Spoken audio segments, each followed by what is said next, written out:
Café Interativo. Oferecimento Dona Café, Climep Total, Restaurante Eie, Posto Pampa, Divisórias e Decorações Benelli e Gescom Contabilidade.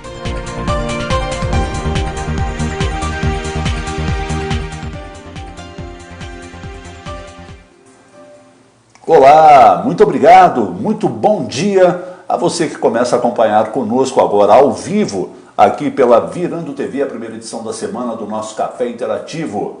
Para o programa de hoje, nós vamos mais uma vez falar de educação. Por isso, nosso convidado é o professor Cleiton Correia Tereza, que já se encontra conosco aqui nos estúdios e conversa com a gente daqui um pouquinho. É bem rápido e a gente já volta.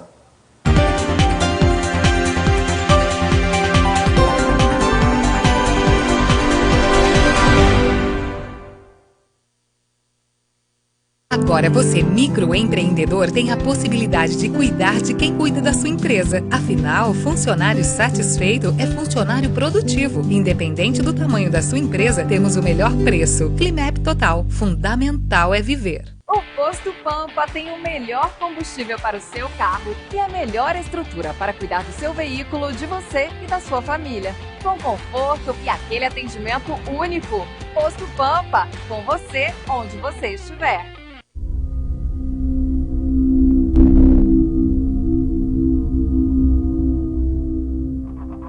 Se você é empresário sozinho é forte, imagina em conjunto.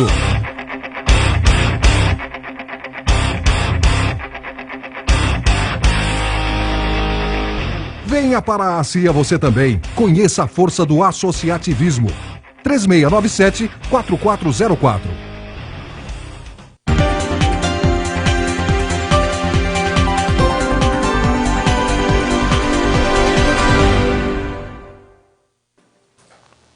Que bom ter você com a gente mais uma vez para mais uma semana de trabalho que se apresenta a cada um de nós. E antes de ser uma semana de trabalho, uma semana de esperança.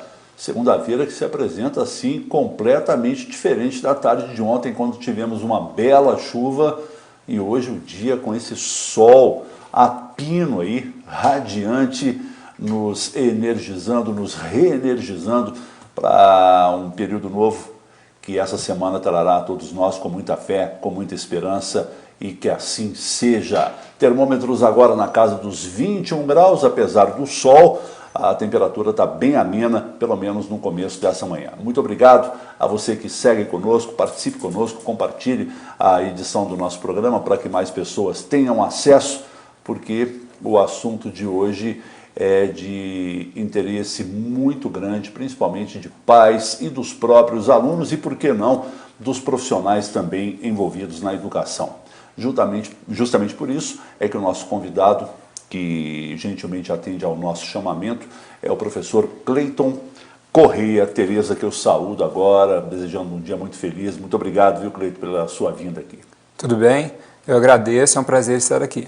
Prazer é todo nosso. E é claro que ao longo do programa nós estaremos aí passeando, né, por várias vertentes que se referem à educação, mas num primeiro momento, Cleiton, no último dia 21 ou 22 agora, foi apresentada ao Executivo uma carta aberta, né, da docência da rede pública municipal, com a chancela aí, do próprio sindicato, dos servidores públicos e de outras entidades pertinentes à educação. E nessa carta aberta, vocês manifestaram publicamente a contrariedade, se é que eu posso assim dizer, de uma volta presencial às aulas na rede municipal. É isso? Isso, é bem isso mesmo. Uhum. O que aconteceu foi que, na semana passada, a articulação começou, né, ainda na semana anterior, há cerca de 15 dias, mas o Coletivo Educação, do qual eu faço parte, um grupo autônomo, formado por educadores, por alguns estudantes também, ficou bastante preocupado com a possibilidade da reabertura das escolas e das aulas presenciais aqui no município, porque Poços estava para entrar na onda verde do plano do governo estadual. O próprio governo Zema já havia anunciado o retorno às aulas presenciais para o dia 19. E perdeu isso por uma liminar, né? Isso, uma liminar do dia 6 de outubro. O desembargador atendeu ao pedido do Sindiúd, que é o Sindicato dos Professores Profissionais em Educação do Estado de Minas Gerais. Mas a gente sabe que, no final das contas, isso poderia ficar a cargo do Executivo Municipal, né? Então, como uma forma de manifestar a nossa posição, o Coletivo Educação, juntamente com outros coletivos, com sindicatos, como você já citou, com o Sindserv, que é o maior sindicato aqui de Poços de Caldas, e também escolas, né, 4 escolas estaduais assinaram também o documento. Nós encaminhamos para o prefeito Sérgio e para o Comitê da Covid esse posicionamento dizendo o seguinte: nós somos contrários ao retorno às aulas presenciais sem a vacinação ampla, ou sem, tem um ou aí que é super importante, ou sem a garantia de condições adequadas que permitam a segurança dos profissionais, dos estudantes e de suas famílias. Nós sabemos que a estrutura para o retorno às aulas presenciais, ela tem que ser muito cuidadosa e sem a garantia de todas as condições possíveis de preservação da vida, a gente não pode concordar com o retorno das aulas presenciais, mesmo com todas as dificuldades do ensino remoto.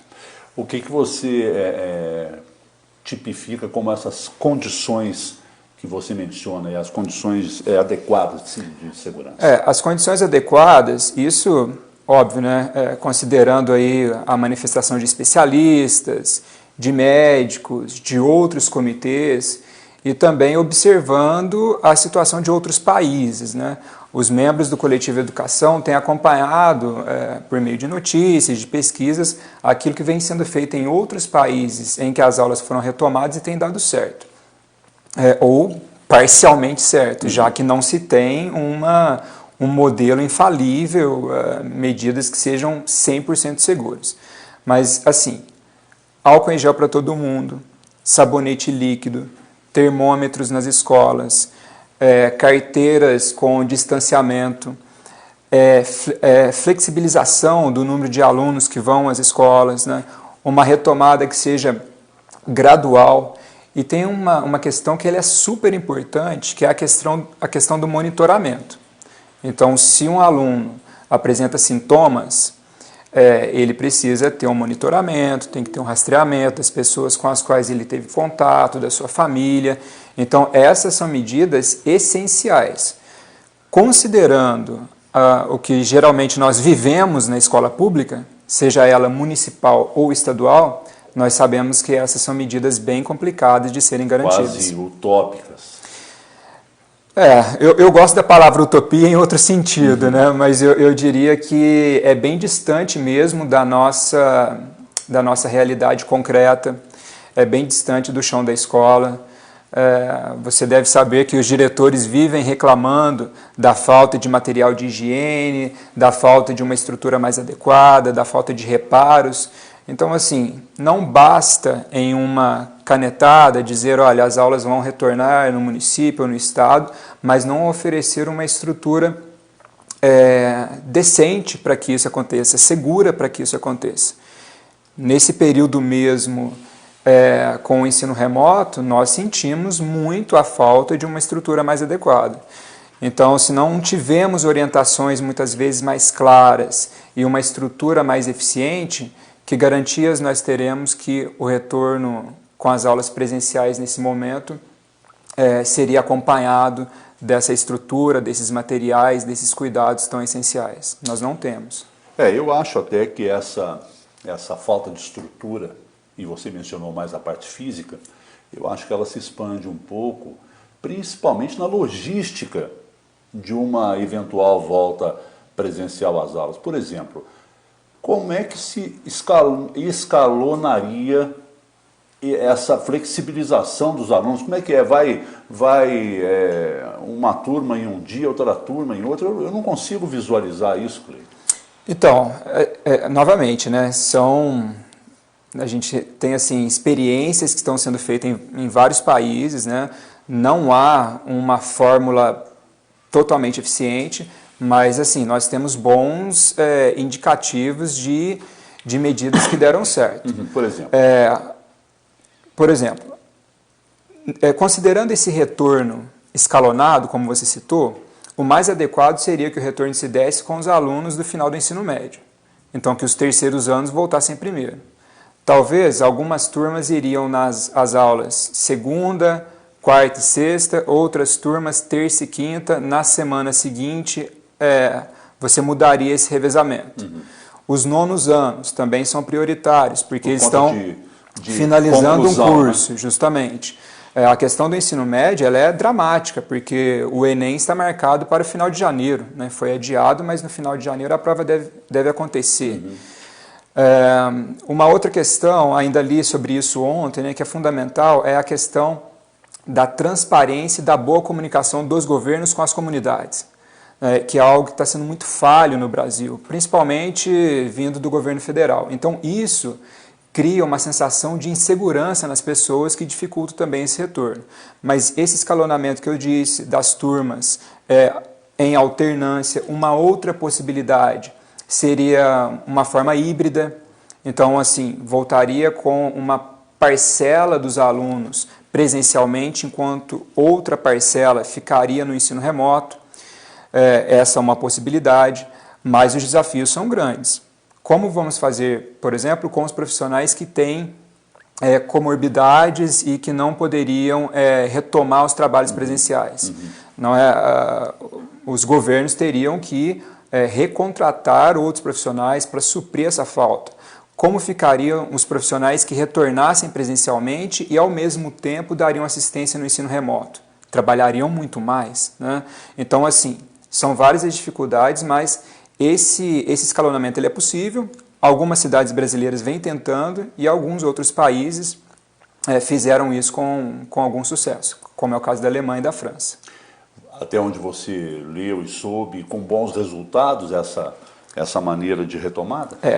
Com bons resultados, com todos os poréns, né? Então, no caso da França, né, a Europa agora vive uma segunda onda, tiveram escolas que foram fechadas.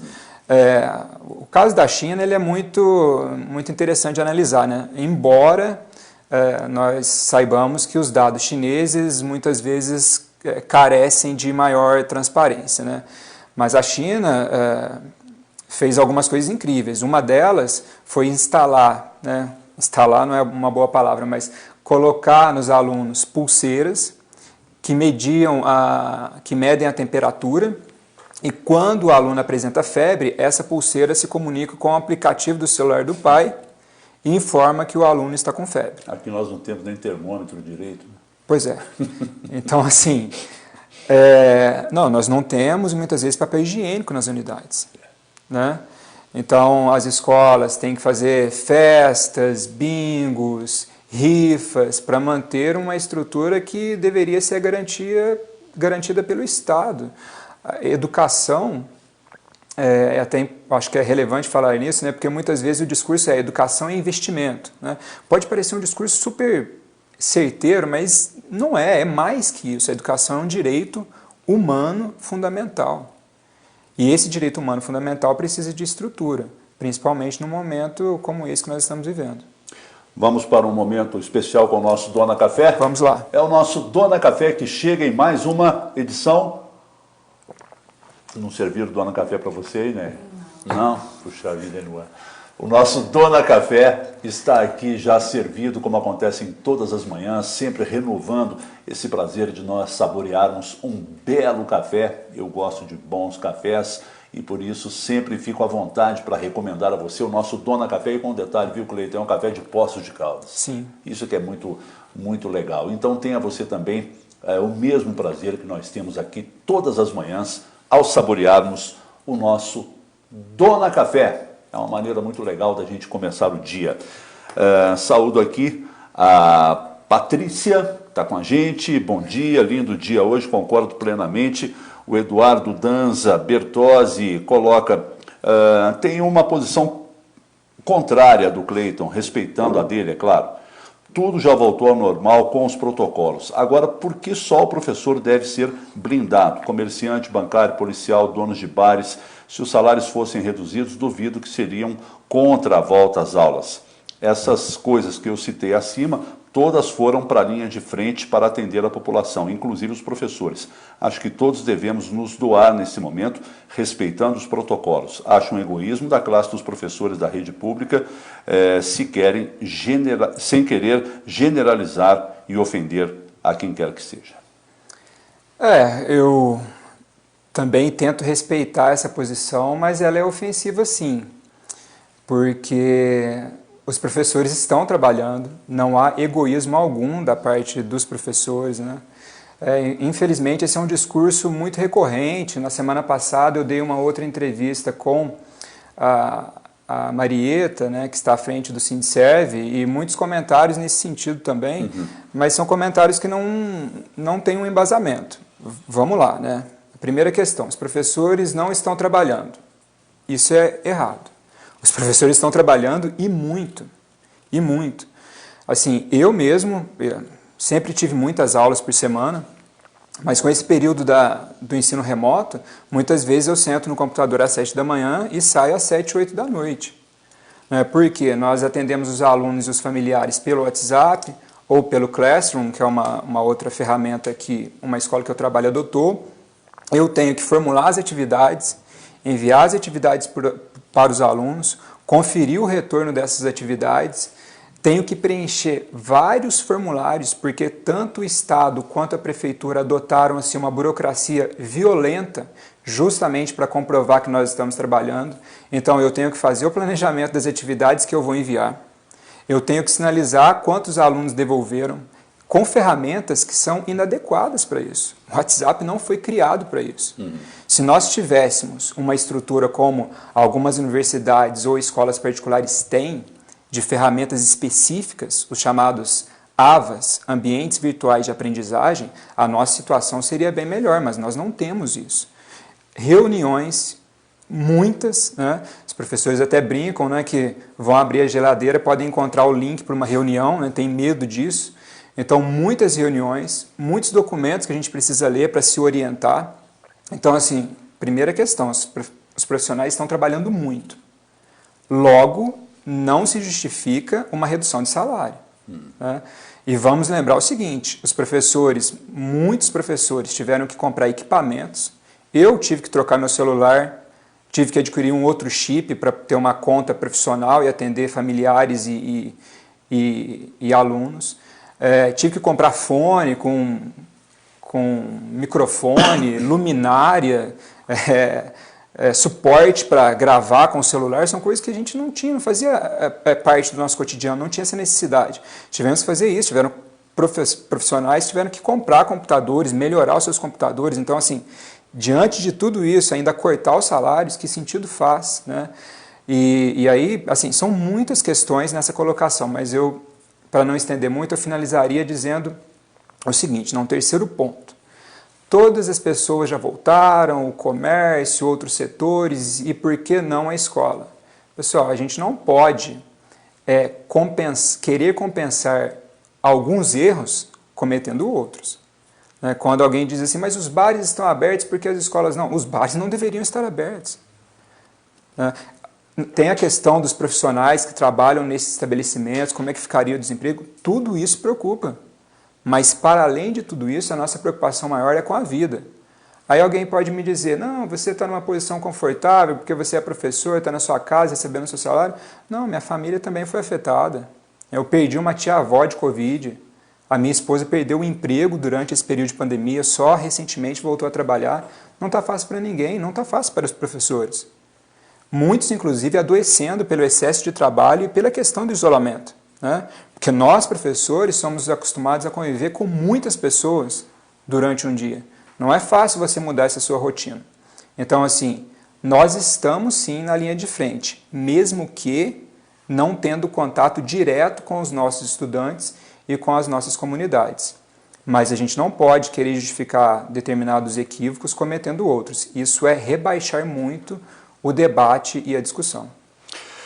Olha, eu tenho aqui uma oportunidade muito legal para você que gosta de uma maneira diferente de investir o seu dinheiro. Vai acontecer dias 16 e 17 de novembro, próximo agora, um leilão de veículos apreendidos pelo Detran. É carro toda a vida, é moto toda a vida, as imagens estão mostrando aí. Esse leilão, repito, acontece dias 16 e 17 de novembro, vai ser um leilão presencial, não apenas virtual, e vai acontecer na sede da AABB, aqui em Poços de Caldas, a Associação Atlética Banco do Brasil, lá na saída da Zona Leste. O leilão, em ambos os dias, acontece de 8h30 da manhã às 4 da tarde. Detalhe, no dia 16 serão apresentados os veículos recuperáveis conservados.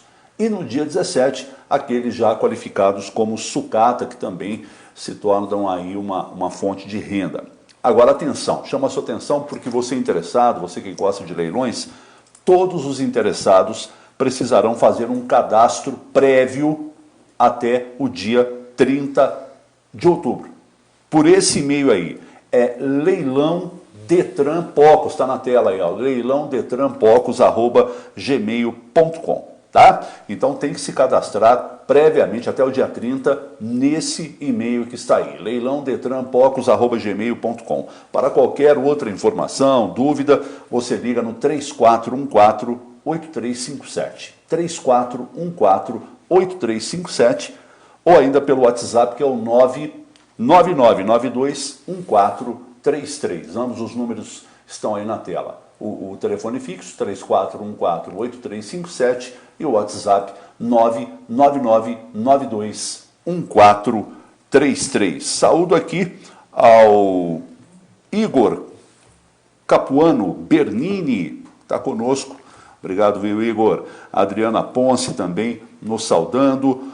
A Fernanda Leão, bom dia, professores, professoras, supervisoras, diretoras e diretores estão trabalhando e muito, coloca aqui a Fernanda Leão. O Eduardo conclui, da participação anterior, de forma alguma quis dizer que os professores não estão trabalhando, pelo contrário, quis dizer que se tudo voltou ao normal, as aulas também deveriam voltar presencialmente. A Laurinda Melon coloca assim uma figurinha com coraçõezinhos, né? A Fernanda... Que bom, manifestações de afeto são sempre bem-vindas. Claro, claro, sempre. A Fernanda ainda acrescenta aqui, ótimas pontuações do Cleiton Correia. A Cássia Fernandes, bom dia, uma ótima e abençoada semana a todos, que assim seja, viu, Cássia? A Dani Marques também está conosco. O Cleiton, me diga uma coisa, você consegue já dar números a o número de apoios dos profissionais a esta carta que foi apresentada? Existe uma unanimidade dos profissionais de educação apoiando a entrega dessa carta ao Executivo? Unanimidade é muito difícil dizer, mas a Secretaria Municipal de Educação divulgou uma pesquisa no início de setembro, que foi realizada com cerca de 2.800 profissionais da educação e 13 mil famílias, e 72% das famílias em setembro eram contrários à volta às aulas presenciais. 82% dos professores responderam ser contrários à volta dessas aulas presenciais. É óbvio que de setembro para cá, com a flexibilização de outros serviços, esse número pode ter variado um pouco. Mas essa pesquisa nos dá um diagnóstico bem interessante de que a maioria é contra a volta às aulas no momento em que ainda estamos. A carta foi assinada, eu não sei se eu consigo lembrar aqui todas as instituições agora, mas ela foi assinada, entre outros, pelo Sindserv, que representa os profissionais públicos, inclusive os professores. Ela foi assinada por 4 escolas estaduais. Nós temos, se eu bem me lembro, 9 ou 10 escolas estaduais, então é um número expressivo. Foi assinada pelo Sindiúte, que é o Sindicato dos Professores da Rede Estadual. Então, assim, nós temos uma boa representação na assinatura desse documento. E teve um grupo que assinou conosco também, que eu acho um grupo assim, essencial, que é o Mulheres pela Democracia. Ele é um coletivo também autônomo, foi muito atuante nos últimos anos, é muito atuante nos últimos anos, e é um coletivo que também traz as famílias, né? São mulheres, nem tem a presença de educadoras sim, mas muitas não são educadoras, e que trabalham, que orientam as suas famílias, que fazem parte de diversas famílias e também assinaram a carta conosco. Tem o coletivo Polis, que é um coletivo assim, muito diversificado, que tem advogados, tem educadores, tem arquitetos, tem pessoal da área cultural. Então, assim, é uma carta que foi assinada por pessoas muito engajadas, muito conscientes e que tem uma boa representação, sim. Climep Total é um sinônimo de saúde, uma abrangente cobertura para nós, para os nossos familiares, com toda a estrutura hospitalar, laboratorial, exames todos, os consultórios propriamente ditos, também com assistência odontológica. Claro que quando eu digo hospital, estou me referindo ao belíssimo, moderno e premiado Hospital Poços de Caldas. Por isso, a Climep Total tem a nossa confiança. A Climep Total, operadora de plano de saúde, é referência em assistência hospitalar. Há 28 anos, surpreende o mercado com qualidade e segurança nas suas diversas atividades. Sua busca por inovação motiva frequentes melhorias nos serviços prestados à população. O compromisso da operadora é com a saúde e bem-estar dos pacientes, proporcionando ótima qualidade de assistência.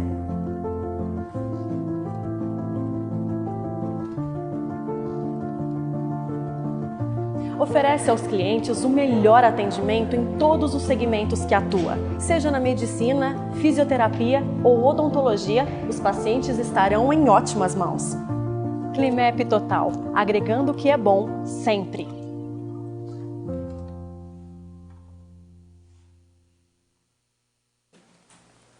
Hoje é segunda-feira, é um dia que eu fico preocupado porque não vou poder almoçar no restaurante E&E, já que desde o início de setembro o calendário do restaurante E&E mudou, não é? Ontem estive lá, no domingo. Então agora o restaurante E&E funcionando de domingo até, ou ele vai de terça a domingo, melhor dizendo. Folga às segundas-feiras, uma vez que o restaurante E&E retomou o almoço aos domingos, e ontem estava realmente muito bacana, muito especial, muitas pessoas saboreando as delícias todas que lá estavam sendo ofertadas, oferecidas e dentro de protocolos de segurança absolutamente rígidos, não é? A gente almoça bem e com a certeza de que o restaurante está cuidando da nossa saúde. Isso é que é muito bom.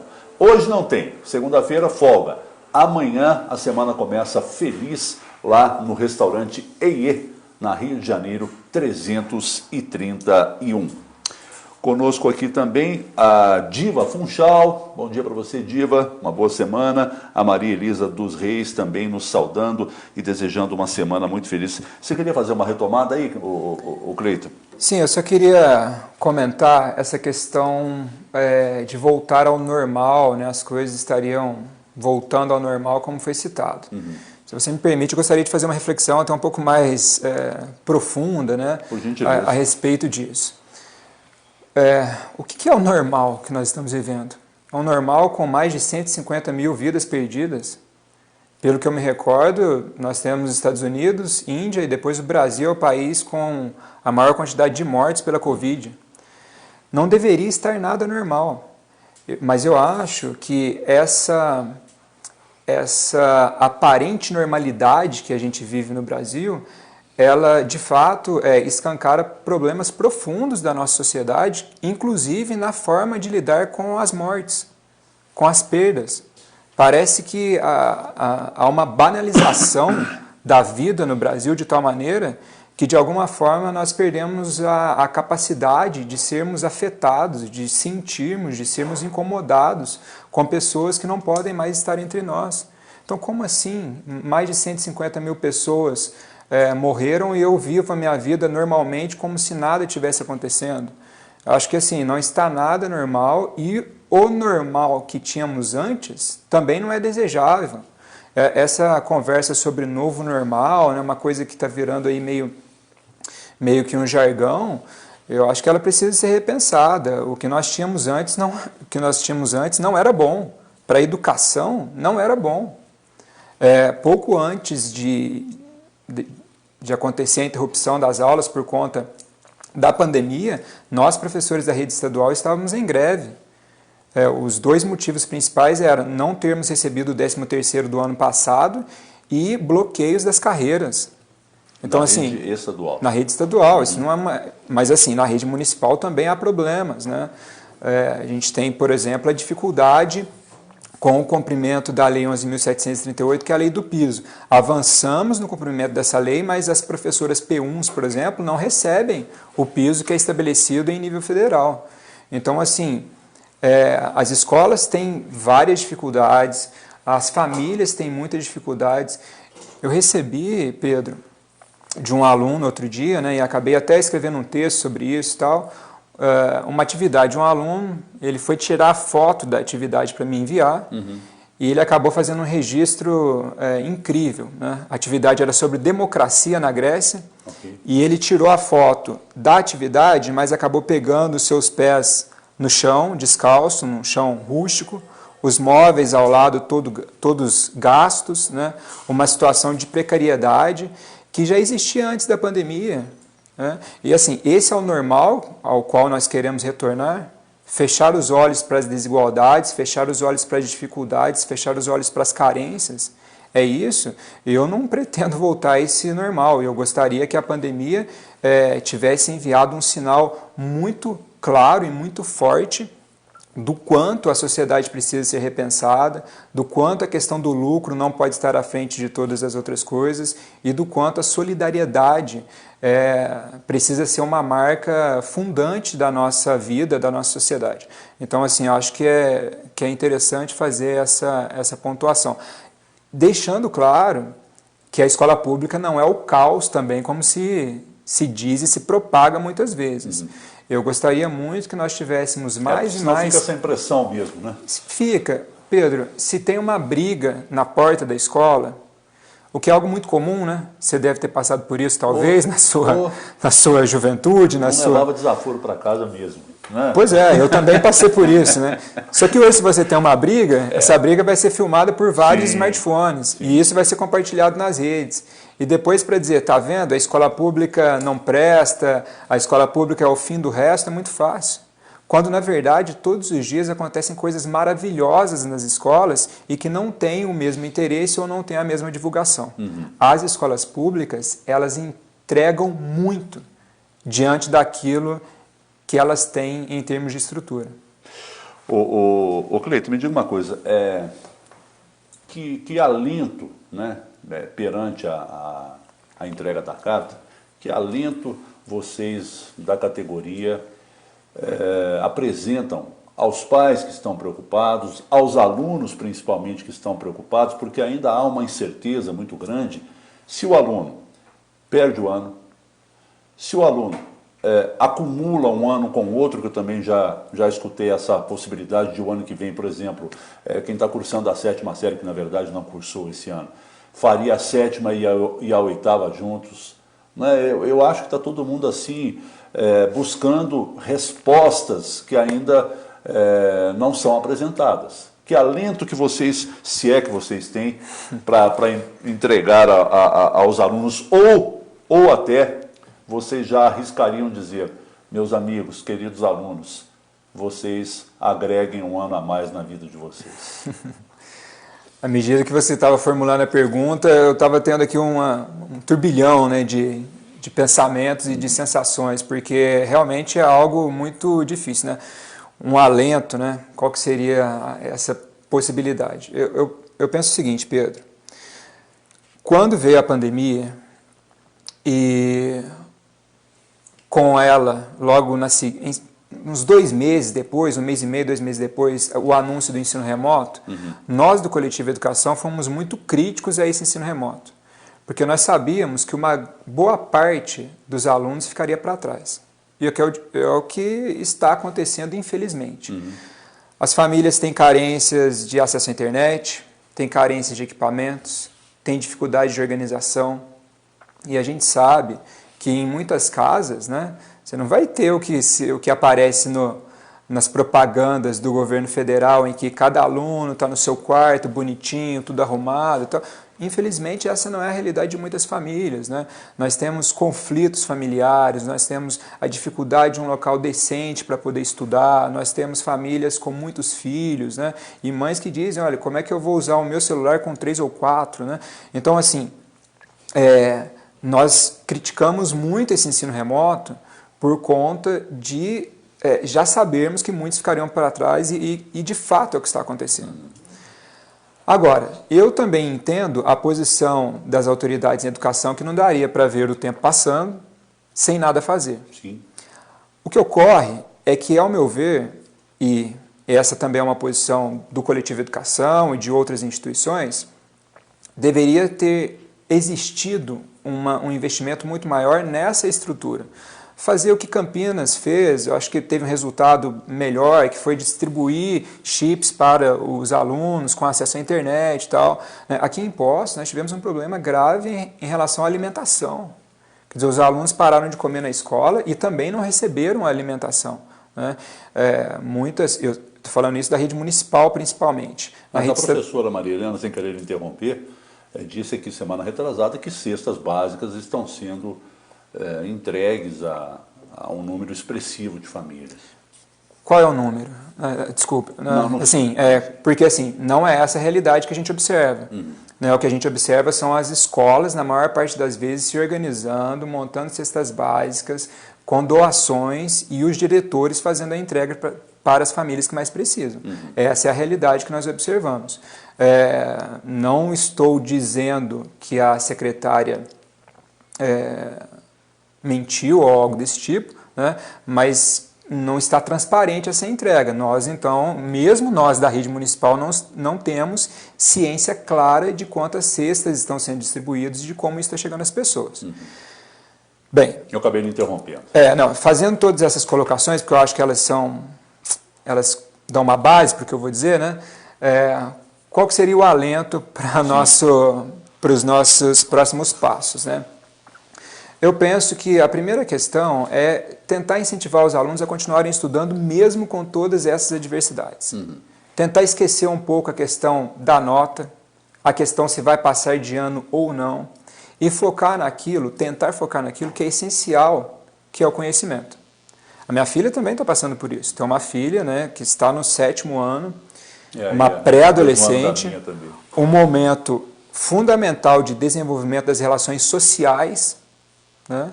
E está dentro de casa, fazendo as atividades que chegam enviadas pela escola. Ela estuda numa escola pública também. Então, assim, é difícil, mas eu acho que valorizar o conhecimento é a questão fundamental. Não é fazer atividade porque o professor vai dar uma nota tal, porque você corre risco de reprovar ou não. Isso a gente ainda vai ter que decidir e precisa ser uma decisão conjunta. A rede estadual já anunciou que esse calendário, o calendário letivo desse ano, vai entrar para o ano que vem. A gente vai ter atividades em janeiro. Ainda não sabemos se continua no ensino remoto ou presencial, diante do que foi decidido, mas essa é um anúncio já feito pela Secretaria Estadual. A Secretaria Municipal de Educação fez algo que eu acho que também é bastante questionável, que é fazer de tudo para encerrar o ano até dezembro. E com isso fez, por exemplo, um processo de recuperação e um processo de reposição de carga horária no formato remoto. Olha, se muitos não estão conseguindo entregar já nas atividades que você envia normalmente, o que dirá processo de recuperação ou processos de recuperação de carga horária. Então, é algo bem complicado. Eu penso que nós precisamos ter um plano. E isso é uma coisa que o Coletivo Educação até colocou para os candidatos ao Executivo. Nós apresentamos a todos os candidatos um conjunto de 21 propostas numa reunião virtual que fizemos em setembro. E agora, em outubro, fomos aos gabinetes, aos comitês de cada um deles, para pedir que assinem essa carta conosco como um formato de compromisso com a educação, caso sejam eleitos. Um dos itens é que eles apresentem um plano para lidar com as perdas de aprendizado, com as perdas de relações sociais, com os os problemas psicológicos advindos desse período do ensino remoto com a pandemia. A tendência, Pedro, no momento que nós estamos, no momento eleitoral, é que os atuais prefeitos posterguem um pouco as decisões, esperando que as eleições ocorram. Mas aqueles que assumirem devem apresentar esse plano.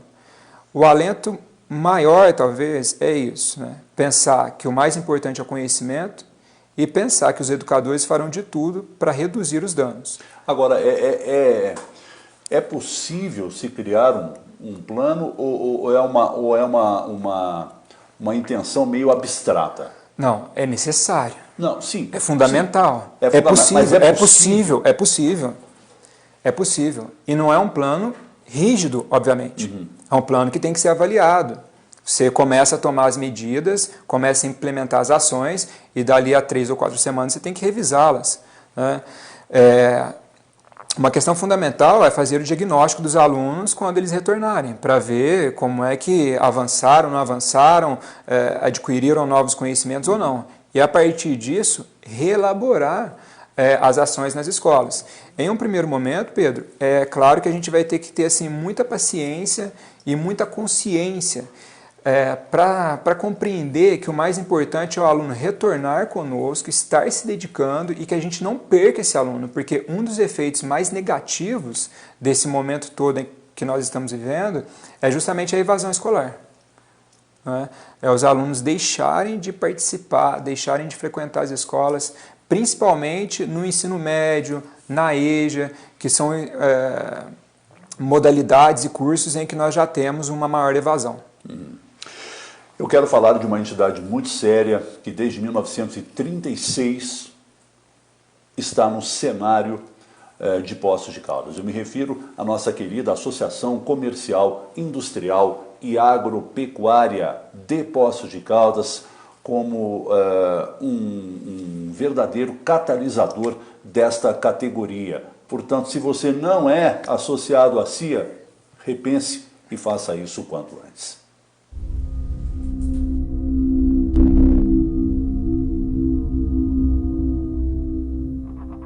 Se você empresário sozinho é forte, imagina em conjunto.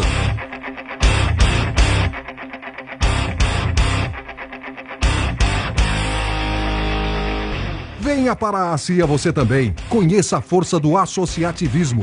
3697-4404.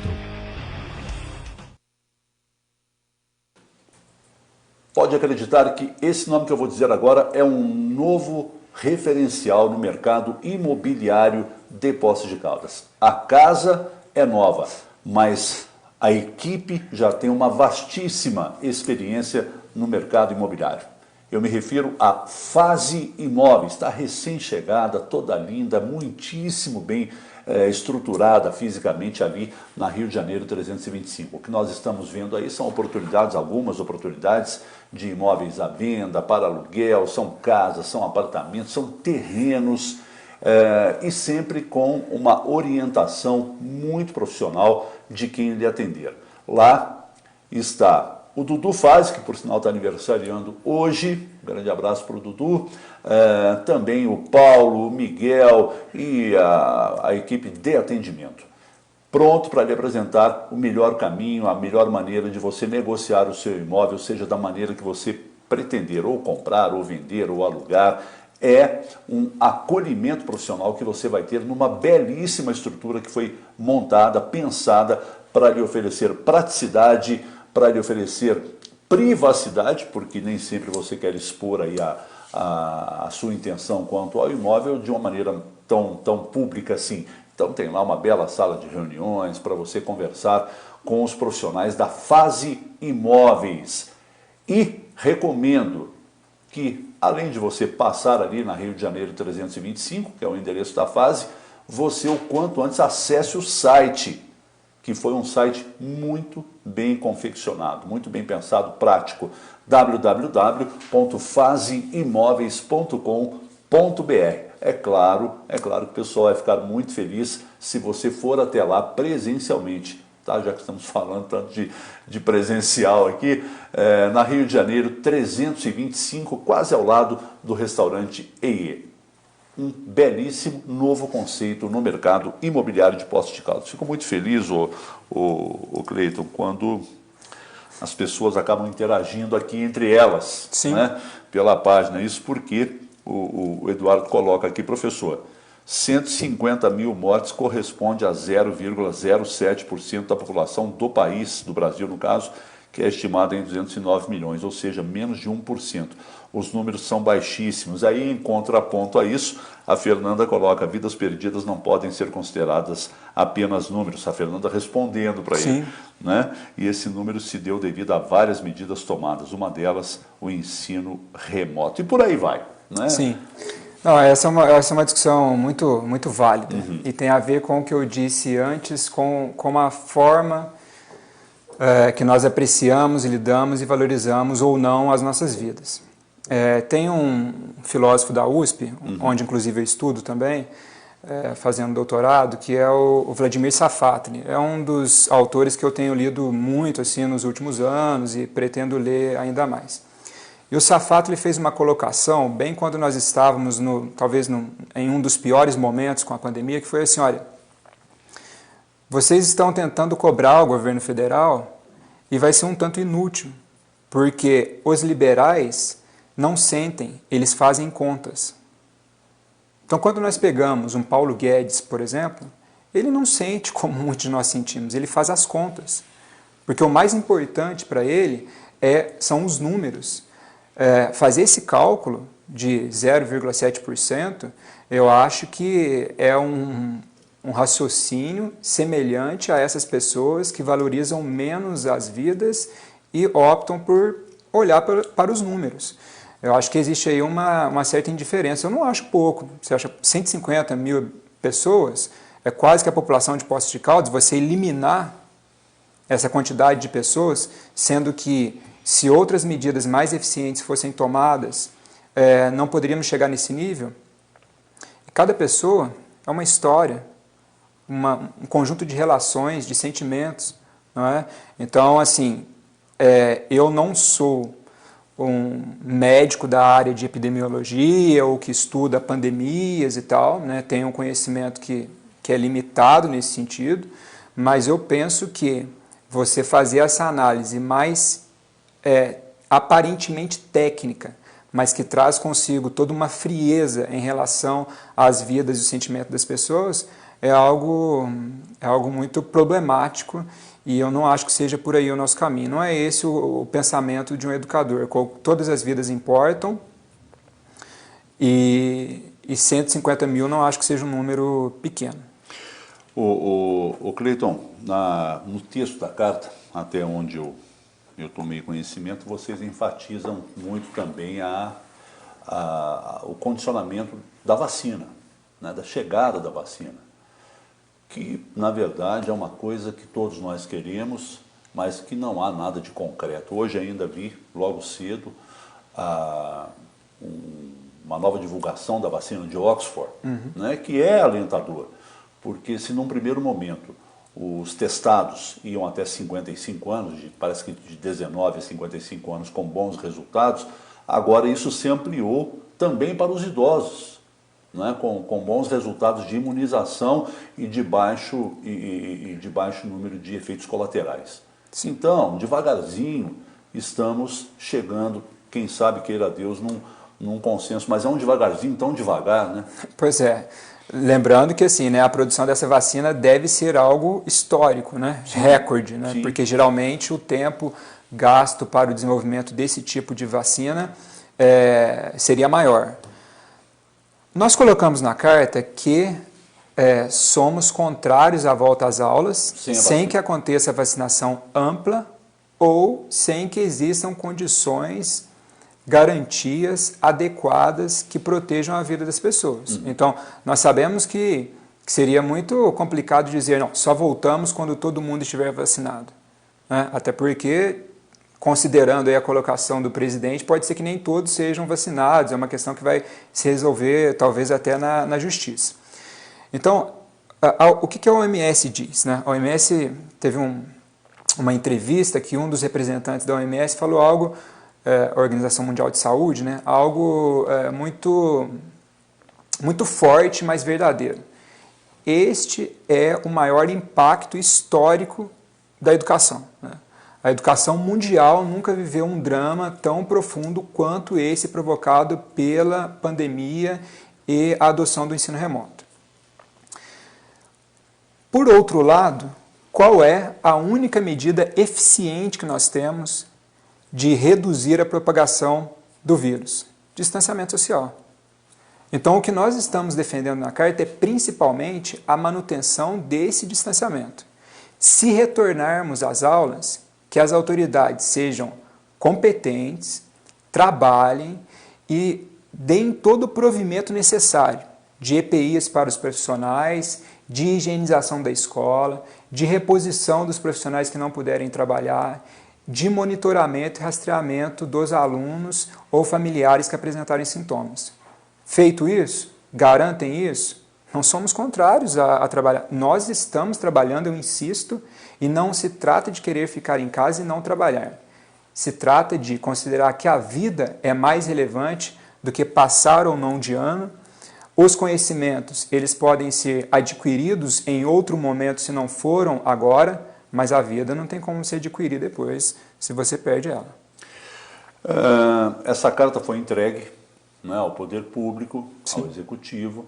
Vocês já tiveram algum retorno, pelo menos da leitura do texto da carta? Não tivemos.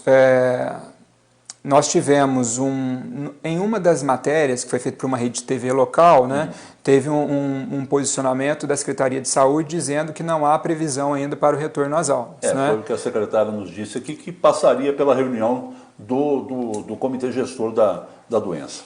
Sim, justamente. Tem um comitê, né, da Covid, inclusive com a representante do sindicato, do Sindserv, que é a Fabiana, acho que é a nossa grande representação ali, ela é vice-presidenta do sindicato e está no comitê da Covid. Mas, às vezes, Pedro, eu tenho a sensação que a Secretaria Municipal de Educação está se desviando muito das suas competências, digamos assim, né? Muitas vezes você questiona a Secretaria sobre alguma atitude ou alguma ação e olha, não, temos que ver o Executivo, temos que ver o Comitê da Covid, enquanto, ao meu ver, né, essa é uma posição pessoal, a secretária poderia ser mais clara, mais transparente nas suas colocações e assumir mais a função que é da Secretaria. É claro que essa é uma questão de saúde pública e que o setor da saúde tem muito a dizer e nós temos que respeitar. Mas na decisão da volta às aulas é sempre uma discussão interdisciplinar. Nós não falamos tanto disso?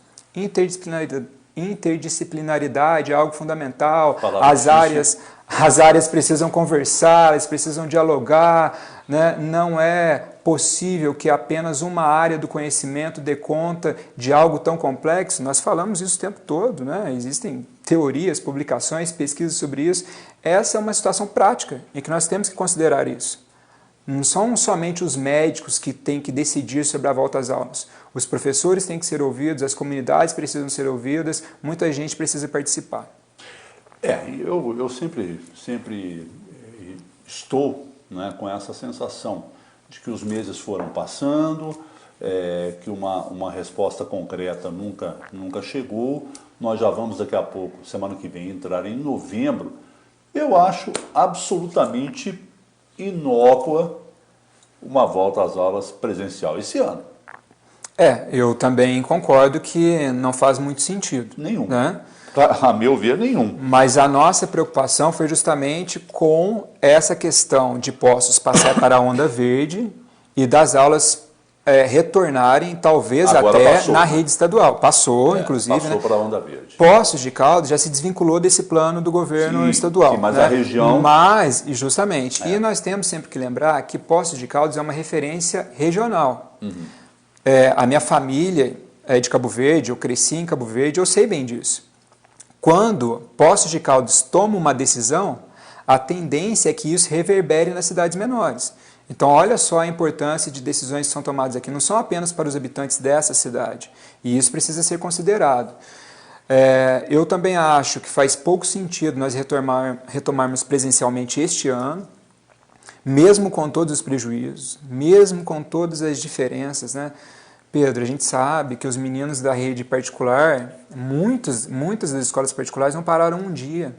Suspenderam as aulas em um determinado dia e no dia seguinte já estavam com atividades remotas, e nós sabemos que pelas condições das famílias, esses alunos conseguiram acompanhar as aulas, tem aulas por plataformas digitais, né, interativas, plataformas de videoconferência, que é uma coisa que a gente, nossa, não tem conseguido na rede pública. Eu tenho tentado com os meus alunos e não tenho conseguido, assim, né? Principalmente pela falta de acesso e dificuldade de organização. Mas mesmo diante disso, retomar as aulas nesse momento, no final do ano, seria algo bastante fora da curva, né? Para mim fica uma sensação de cumprir tabela. Mas esse cumprir tabela, Pedro, infelizmente, é o que se faz muitas vezes na educação. Então, assim, a gente tem uma discussão, né, que é quantos alunos estão dando retorno nesse momento de ensino presencial. Uhum. Tá. A nós, educadores, importa muito a participação e a qualidade. Mas, muitas vezes, para as secretarias e para os governantes, interessa o número. Não importa a qualidade da atividade que foi retornada. O que importa é eu dizer que, olha, o índice está bacana. Vamos cumprir com os números. Isto não invalida o nosso ano letivo. Aliás, também não acho que deva ser invalidado, sabe, Pedro? Tem gente que diz assim, esse é um ano perdido. Se a gente disser que esse é um ano perdido, nós estaremos desconsiderando, como a Fernanda Leão, minha colega, disse, todo o trabalho de muitos profissionais e dos estudantes e das famílias que estão se desdobrando para que os filhos estudem. Então não dá para dizer também que é um ano perdido. Hoje é segunda-feira, é uma bela maneira de começarmos a semana procurando ofertas, procurando qualidade em cada produto e procurando toda a tradição dos 37 anos da rede Super Vale de supermercados. Não é uma boa dica para nós começarmos bem a semana com o Super Vale? O Super Vale está no centro, na Zona Oeste e na Zona Sul de Poços de Caldas. São 36 anos de seriedade, qualidade e carinho com nossos clientes. Acompanhe nossas ofertas pelas redes sociais.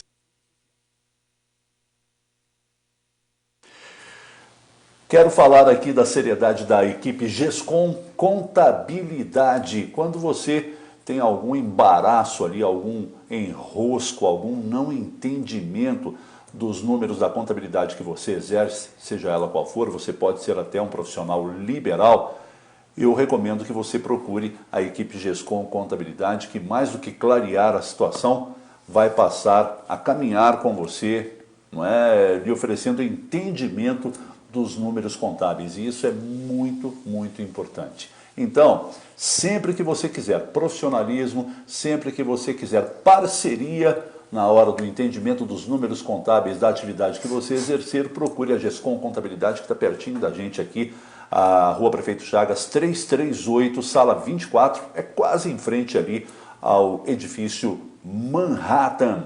Se é GESCOM Contabilidade, é seriedade para você. O Edson Elidio, coloca aqui, bom dia para você, viu, Edson? Todo profissional da educação está com um trabalho árduo, fazendo o que está ao nosso alcance, também com nossas fragilidades. Alunos e alunas não estão perdendo, apenas há uma educação muito além do que o ambiente físico escolar, educação social. Coloca o Edson aqui. Ótima colocação e, de novo, né, acho que dá para fazer para aprofundar um pouquinho a partir da colocação do Edson. A gente precisa diferenciar, Pedro, o que está acontecendo, né, que é o ensino remoto emergencial, de educação à distância. O termo correto não é educação à distância. Eu fiz, há algum tempo atrás, uma pós-graduação pela Federal Fluminense em educação à distância e depois trabalhei como tutor da própria Federal Fluminense. Já estava prevendo o que ia acontecer ou ainda não? Não, ainda não. Ainda não. Eu fiz essa pós em 2010 para 2011, 2 anos, uma pós muito bacana, né? Quando nós tínhamos a expansão da Universidade Aberta do Brasil, um programa do governo federal e que levou muitos cursos de pós-graduação de graduação com qualidade, de forma gratuita, a muitos locais desse país, né? Infelizmente, esse tipo de ação vem sendo cada vez mais combatida, né, principalmente pelo governo federal. Tem que insistir muito nisso, Pedro, porque o governo federal entende que a educação é sua inimiga, né, que os profissionais em educação são seus adversários e tem combatido diariamente a educação. Mas se a gente perguntar hoje quem é o ministro da educação, muita gente não sabe, né, porque é uma figura inexpressiva, sem histórico na educação e que está ali para atender outros interesses. Mas é importante dizer que o que nós estamos vivendo é um ensino remoto emergencial. Como o Edson bem colocou, os profissionais tiveram que se desdobrar porque não tiveram treinamento, não tiveram equipamentos no primeiro momento, depois foram adquirindo, não tiveram uma formação continuada para isso. Foi mesmo assim se desdobrando, tentando, vendo com os colegas o que daria certo. De repente um tem mais habilidades na conversão de formatos de materiais para enviar para os alunos, compartilhava com outros. Alguns tinham mais facilidades para a criação de formulários, compartilhavam com outros. Alguns mais habilidades para gravação de vídeos, compartilhavam as ferramentas com os outros. Então foi muito de uma coletividade compartilhada dos profissionais. Mas isso é ensino remoto emergencial. Envio de atividades, recebimento de atividades e orientações pelo WhatsApp não se configura como educação à distância. Educação à distância você tem o profissional da tutoria, você tem o profissional que produz o material didático, você tem um suporte técnico, você tem uma linguagem que é diferente, né? E uma outra questão também que a gente pode dizer a partir da colocação do Edson é que também a gente pode discutir o que é presença. O que é presença? Nós estamos aqui próximos um do outro, mas se eu não estiver atento ao que você diz e você também não der atenção ao que eu falo, a nossa presença aqui ela é discutível. Da mesma forma, em sala de aula.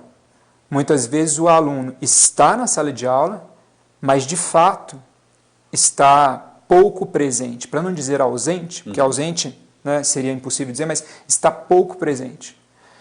Às vezes, no ensino remoto, o aluno não está presente fisicamente, mas ele está presente ouvindo aquilo que você encaminha, te fazendo perguntas. Há uma interação e há uma relação que a gente não pode desprezar. Eu participei em junho ou julho de um encontro virtual, porque nós também nós tivemos ótimas oportunidades nesse sentido também, né? Com aulas magníficas, com professores que muitas vezes você não teria acesso, com palestras, encontros. E eu participei de um encontro com educadores de países de língua portuguesa. Então tinham pessoas de Portugal, do Timor, de Moçambique, de Angola, pela campanha nacional pelo direito à educação, da qual eu também faço parte. Os problemas, Pedro, eram basicamente os mesmos, né? As alternativas tentadas eram basicamente as mesmas. A diferença é que, em Portugal, o retorno era muito maior, pelas condições sociais e econômicas que o país tem. E nos outros países, como é o caso do Brasil, o retorno muito mais baixo diante das precariedades que nós vivemos. Então isso é preciso considerar, acho que tentando aí aprofundar um pouco a partir da colocação do Edson. O Cleiton, assim como os professores lá no começo da pandemia com os decretos restritivos, né, foram pegos de surpresa, tendo que se reinventar, né, os alunos também. E a gente ouvia relatos lá no começo de que estava sendo muito complicado. Alunos, até por essa não intimidade com esse formato de ensino, dispersos em casa, não é?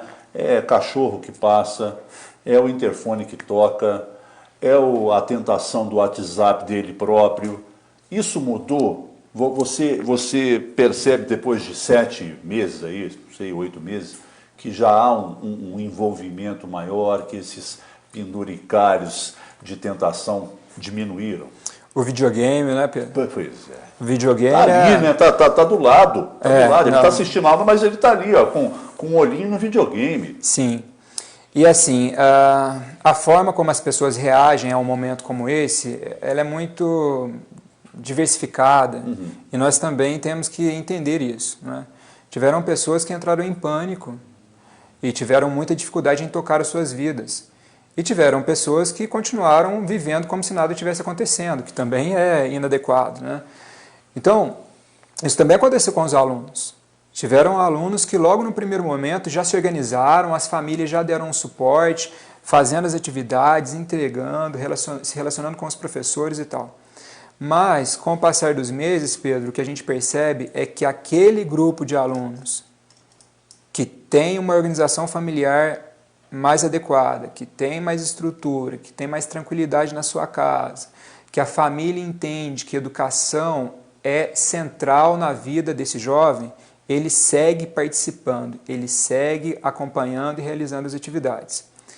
Agora, uma grande parte não conseguiu acompanhar, muitas vezes até tentou, mas acabou mesmo, alguns inclusive desistindo, né? Tiveram vários alunos e famílias que disseram, olha, eu não vou continuar com esse ensino remoto, né?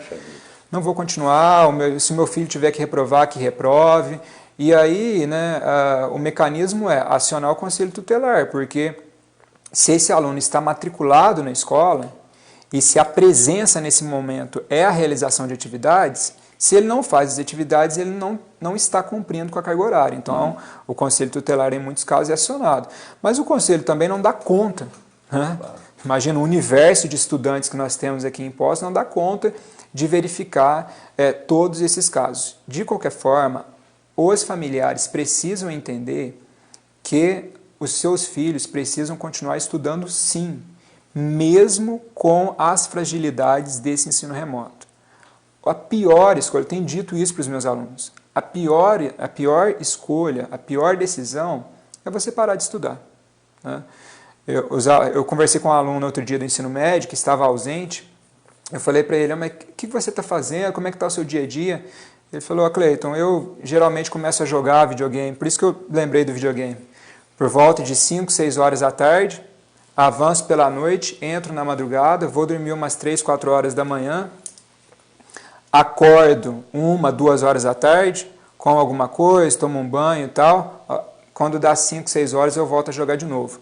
Quer dizer, nessa situação, né, esse aluno vai ter um prejuízo muito grande de aprendizagem, muito grande das suas próprias relações sociais, né, mas a gente sabe que muitos pais, muitas mães, muitos familiares têm dificuldade de orientar e de acompanhar isso. Muitas vezes, Pedro, infelizmente, são relatos que chegam para nós.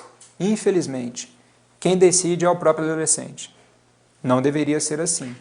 Porque a gente presume, né, que em muitos casos, pai e mãe trabalhando, né, o adolescente fica em casa sozinho, ou seja, ele teria que se disciplinar. Sim, eu não estou, Pedro, de forma alguma, apontando o dedo para as famílias, fazendo aqui a avaliação moral, não é isso, né?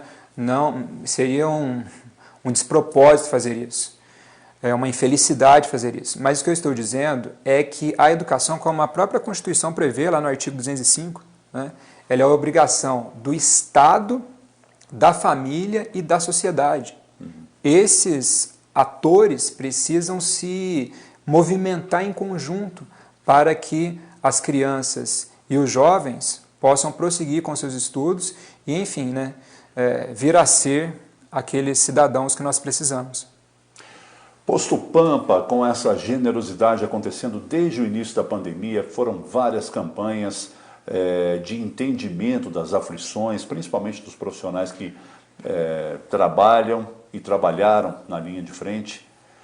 O Posto Pampa veio acolhendo, na medida do possível, a todas estas aflições aí. E agora faz acontecer a campanha Ducha Solidária. Para você que gosta de manter o seu carro sempre bonitinho, tem uma oportunidade muito legal de você receber um belo serviço e de ainda colaborar para a compra de cestas básicas.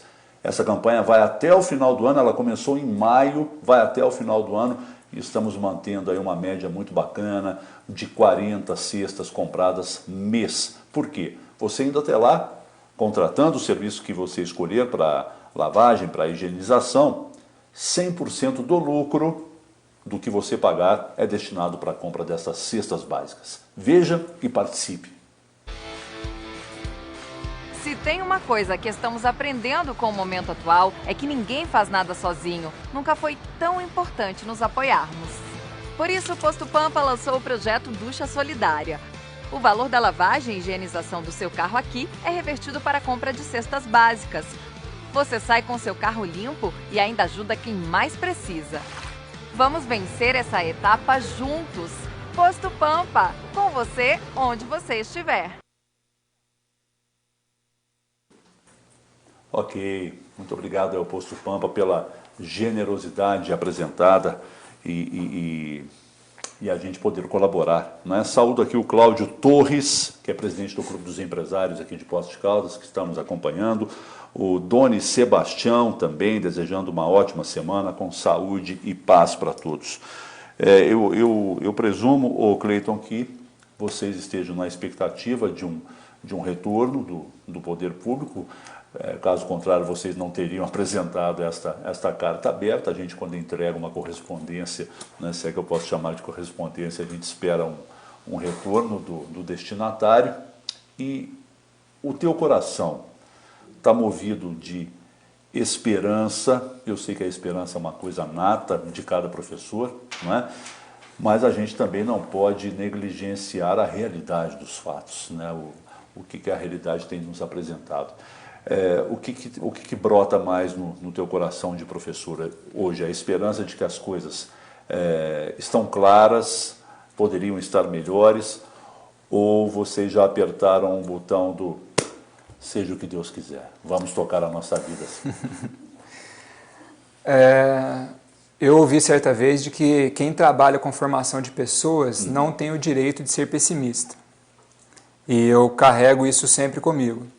Então não é uma questão de escolha. Se você optou por trabalhar com pessoas, óbvio que as pessoas estão sempre em formação, né? Mas eu digo assim, se você optou por trabalhar com pessoas, com um direcionamento mesmo para a formação dessas pessoas, sejam crianças, jovens, adultos e tal, você não tem o direito de ser pessimista.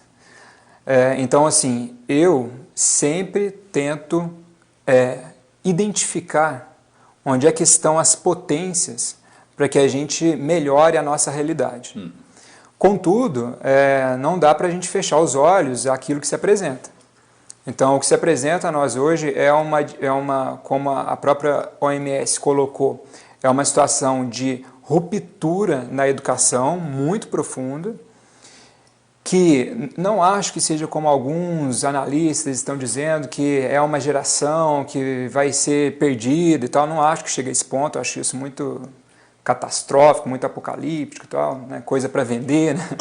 Mas eu sei que as dificuldades desse período todo, afastado da escola, das aulas presenciais, vai exigir um esforço de rearticulação da escola, de retomada das relações, de retomada de cotidiano de estudo, porque isso é muito importante, não é? Você precisa ter uma rotina de estudos, e isso tem se perdido bastante durante esse período com a pandemia e com o ensino remoto. Então, eu mantenho as minhas esperanças, sempre preciso delas para todo dia acordar, trabalhar, tentar desenvolver o melhor que eu puder e assim cumprir com a função da educação pública, né, que é algo tão vital, mas ao mesmo tempo preciso considerar todas as dificuldades que estão postas, porque se a gente não fizer, como é que a gente resolve um problema, né, Pedro? O primeiro caminho para resolver um problema é fazer bem o diagnóstico. Então, se nós formos irresponsáveis com esse diagnóstico, as medidas tomadas podem ser muito falhas. Então é bem por aí a minha posição. Apesar dessa sua posição clara, não é? Eu acho que isso não tira de você e dos seus pares saudade da sala de aula. Não, de forma alguma. Na verdade, a gente sempre se lamenta, né?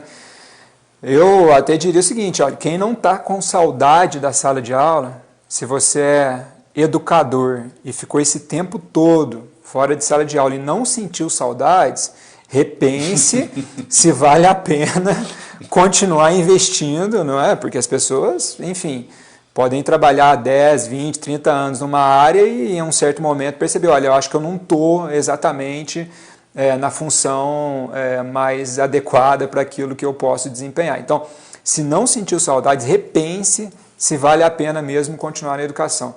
Nós temos muitas saudades, porque por mais que a gente busque se encontrar virtualmente, se corresponder pelas redes que estamos utilizando, isso é muito diferente de uma sala de aula. Assim. Eu estava até pensando, Pedro, que eu estou me alongando talvez em algumas respostas aqui. O programa é seu, meu caro. Por saudade de falar, né? A gente é muito condicionado a isso, né? Dialogar com as pessoas, ouvi-las, dizer sobre, conviver e ficar esse tempo todo sem esse contato é muito difícil. Então, assim, a saudade ela é real, é uma das coisas que a gente sente muito, e a vontade de estar em sala de aula é gigantesca.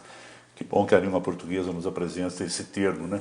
Sim, sim. Que bom falar. Que não existe em outras línguas, né? Exatamente. O que é muito interessante isso, né? Porque, de acordo com a língua que a gente fala, é a forma como a gente pensa.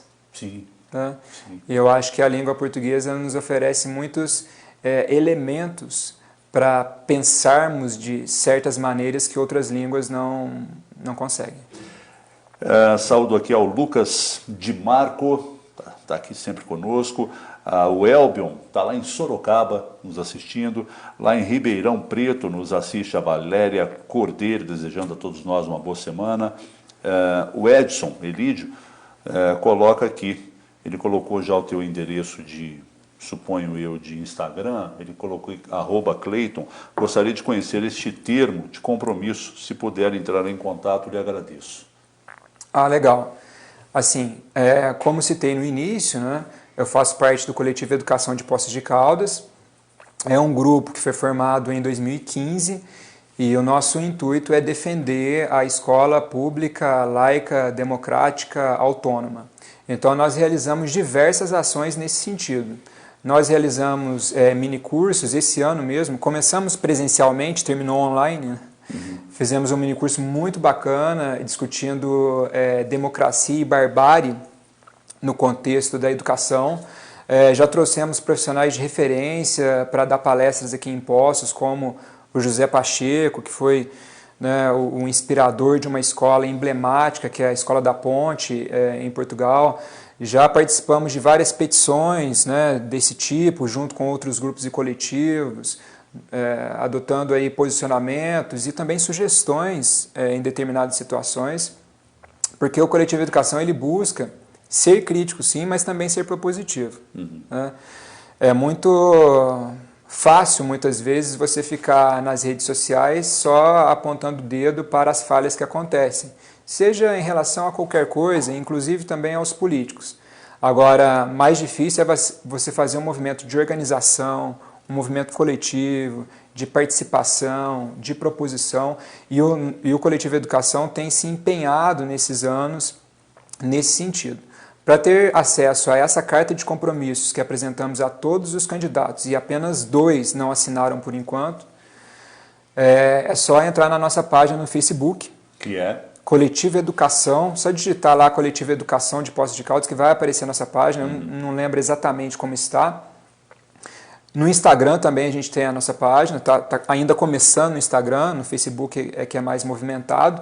E a gente tem também um canal no YouTube que estamos ainda engatinhando, mas nesse canal no YouTube tem lives que fizemos esse ano. Nós fizemos uma série de lives discutindo temas como racismo nas escolas, como discriminação de gênero nos ambientes escolares.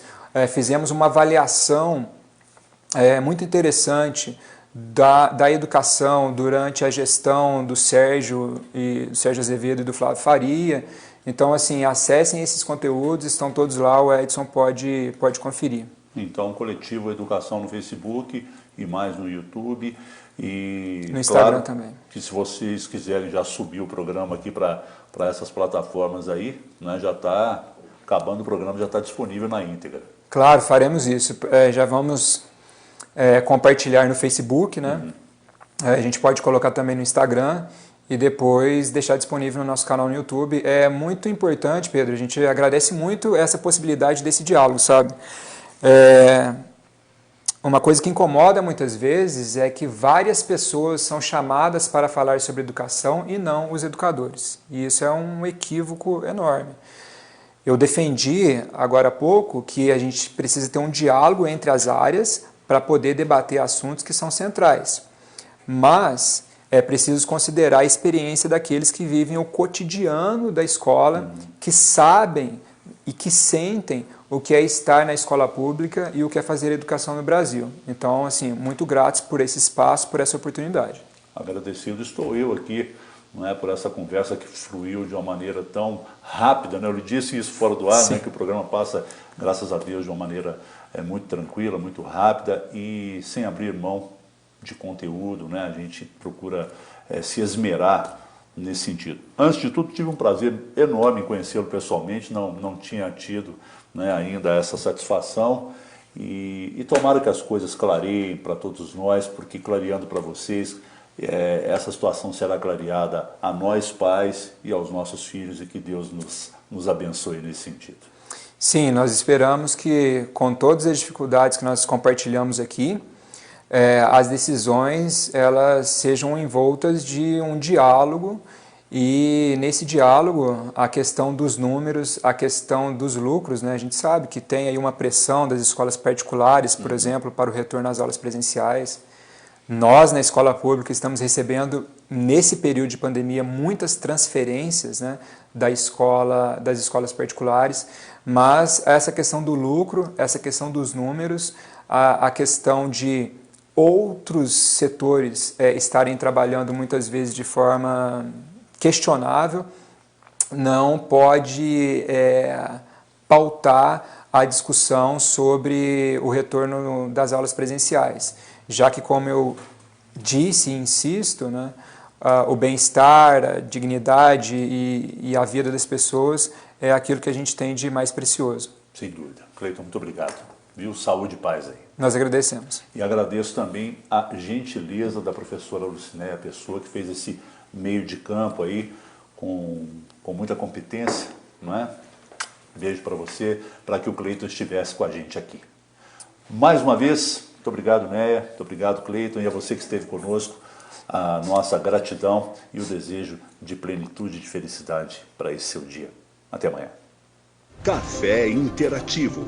Oferecimento Dona Café, Climep Total, Restaurante EIE, Posto Pampa, Divisórias e Decorações Benelli e Gescom Contabilidade.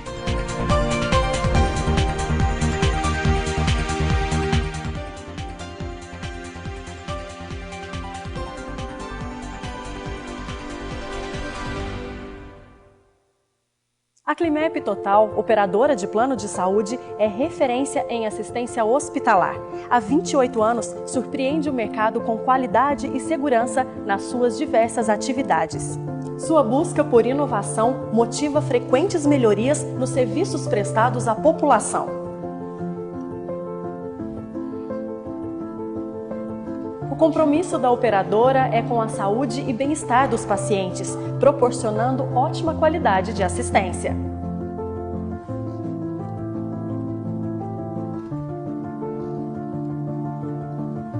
Oferece aos clientes o melhor atendimento em todos os segmentos que atua. Seja na medicina, fisioterapia ou odontologia, os pacientes estarão em ótimas mãos. Climep Total, agregando o que é bom sempre.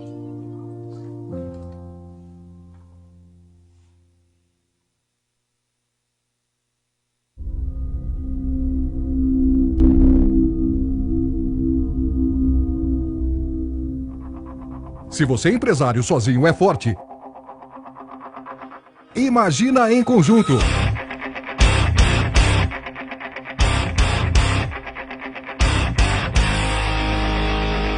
Venha para a ACIA você também. Conheça a força do associativismo.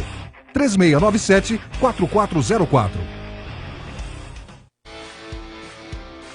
Se tem uma coisa que estamos aprendendo com o momento atual, é que ninguém faz nada sozinho. Nunca foi tão importante nos apoiarmos. Por isso, o Posto Pampa lançou o projeto Ducha Solidária. O valor da lavagem e higienização do seu carro aqui é revertido para a compra de cestas básicas. Você sai com seu carro limpo e ainda ajuda quem mais precisa. Vamos vencer essa etapa juntos. Posto Pampa, com você onde você estiver.